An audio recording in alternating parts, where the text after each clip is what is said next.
A new term, a new cabinet, a new parliament. What's ahead for Jamaica over the next 5 years? Thank you so much for joining me. I'm Dion Jackson-Miller. This is All Angles. Prime Minister Andrew Holness over the years. Now joining me in studio for our look ahead, we have Director of the Jamaica Chamber of Commerce and Tax Executive Director for Ernst & Young, John Butler. Also with us, Professor of Urban Planning and Public Policy at the University of Technology, Jamaica, Dr. Carol Archer. We have a member of the Jamaica Association for Debating and Empowerment, Calicia Vassell, and sociologist and host of Radio Jamaica's Hotline program, Dr. Orville Taylor. So good to have you all around. And Dr. Taylor, let me give you first lick, so to speak. What for you, the Prime Minister, in his swearing-in speech, what stood out for you? The at least verbal commitment to having a more inclusive type of society. It takes a lot more than speech, but it certainly requires that. Bear in mind the fact that he has an almost minority government, because 68% of the people who were eligible for didn't vote. And so with a small turnout and a very large opposition, his first task is certainly to create an environment of conciliation and have people agree on the fundamentals of moving forward. And what does that mean for you when you hear more inclusive government? What do you expect to see? That he doesn't only surround himself with yes-sayers, that he makes space beyond the structure, beyond the structure of the various parliamentary committees, but makes space for persons who are not directly aligned to him politically and other kinds of interest groups. So I've heard of inclusiveness. So the moment you talk about inclusiveness, you're talking about persons with disabilities, etc. But you want to know that you have people involved right across the spectrum who are, as far as you know, are not aligned up with you politically, not necessarily opposing to you, because you certainly don't want to bring people into the dialogue who you think are anti-nationalists. But the pool here in Jamaica is pretty shallow in terms of the people who are talented. And you don't have enough labor rights to run the place. And I don't think you have enough comrades either. So you need some kind of association of people. Okay, Mr. Butler, for you, what stood out? Well, I think, look, the aspirations in the speech yesterday were the sort of things no one could disagree with. We want to eliminate poverty, we want a more inclusive society. They're a little bit like the continuation of campaign promises. So what really is going to be important is implementation. I think in Jamaica we've never had a shortage of good ideas. We've never had a shortage of lofty aspirations. It is dealing with the tough tasks of reform on things that are difficult to do at a reasonable pace is where we've fallen short. And I think seeing some progress on that, if I think back to the period before the election, we saw that the government is capable of moving quickly to improve the bureaucracy when it puts its will behind it. A simple thing like the motor vehicle fitness and registration that everyone has suffered pain with was solved in 2 or 3 months with the will to do it.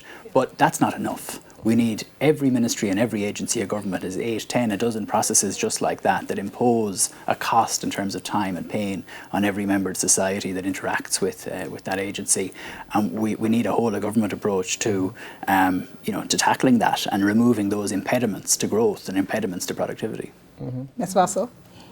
I think 2 things. Firstly, a sort of expansion on the lens that we look at governmental problems through.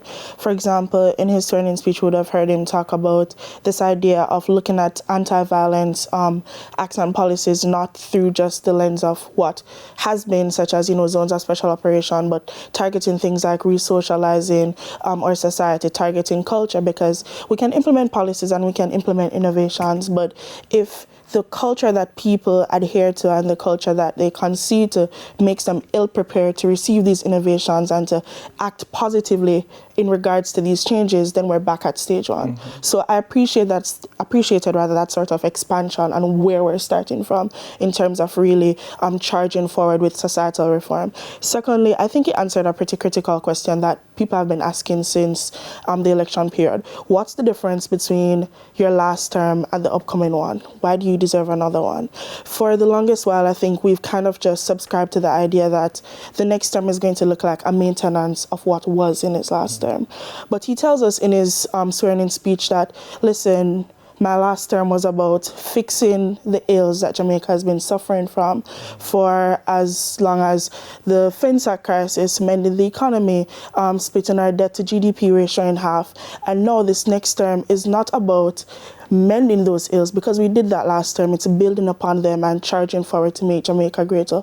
These things like digitization that makes us more globally competitive. I want to come back to some of that, but Dr. Archer, for you? Right. So for me as a social scientist, I look at how you present yourself and the things that comes after that, what was said. He certainly looked prime ministerial in terms of how he presented himself. I was very pleased to see that his family was there, mother, father, children. That's very good.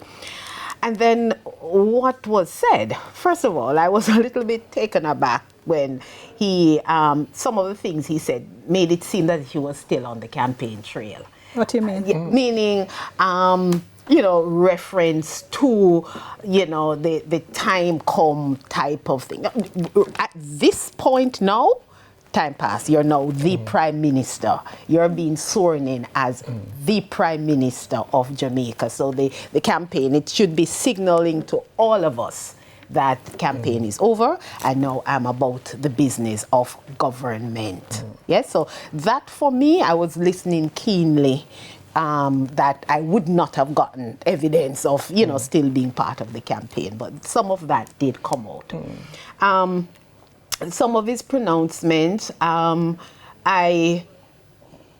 was, it caused me to sit up because I heard some of the things that was said in, and I read in the PNP manifesto, particularly about the creative industry and some of the, economic approach that he would say. I heard some of them. So while I took note, I'm also wondering if that provides the opportunity now for the engagement, the active engagement of the opposition, something that I saw missing in the last administration. So I'm hoping that with him referring to some of the plans and the programs that were included in the PNP manifesto is a signal that, look, we will now be working together, opposition and government, to address some of the issues that the society is facing. I see Dr. Taylor coming in, but let me just throw to that clip, in fact, the comment the PM made about the creative industries.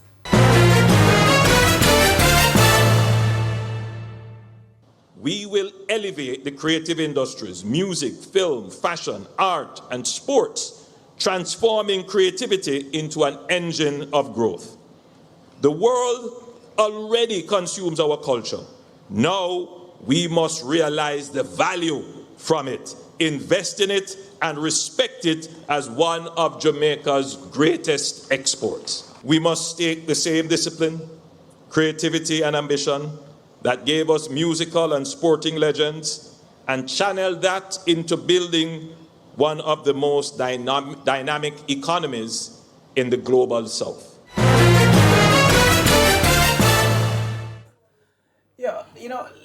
Let me just tell you this. The man and his party won the election, right? And there's a good feeling about it, right? He probably didn't expect to win, but he won. And so he's going to take that moment to do us a little bit of gloating, but not too much, because he never had the opportunity to do it on a national stage.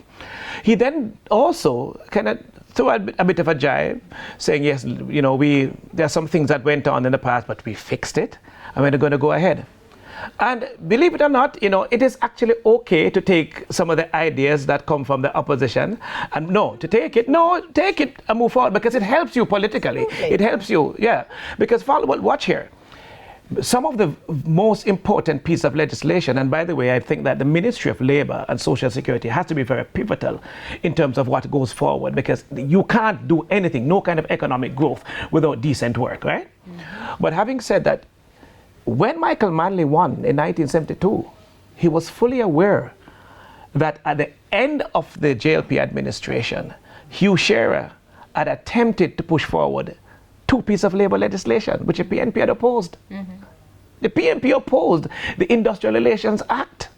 And when it was brought back, the JLP and BITU opposed it, some of the very sections that they had put in place.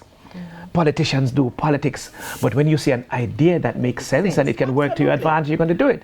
Right? You might not want to celebrate it when you're on the campaign trail because it will take away your thunder, but you grab it because they have 5 years to gripe about it. By the time they recover it, it's there, it's yours. Right. Yeah, so it's good politics. Stage for engagement. Of course. The truth is, we did not see as much, and as you will recall, about the whole issue of constitutional reform. Yeah, it's a small government now. You don't have the kind of large majority. Almost no piece of legislation is going to go through with, you're certainly not going to have any deep-seated constitutional amendment with the kind of majority that you have now.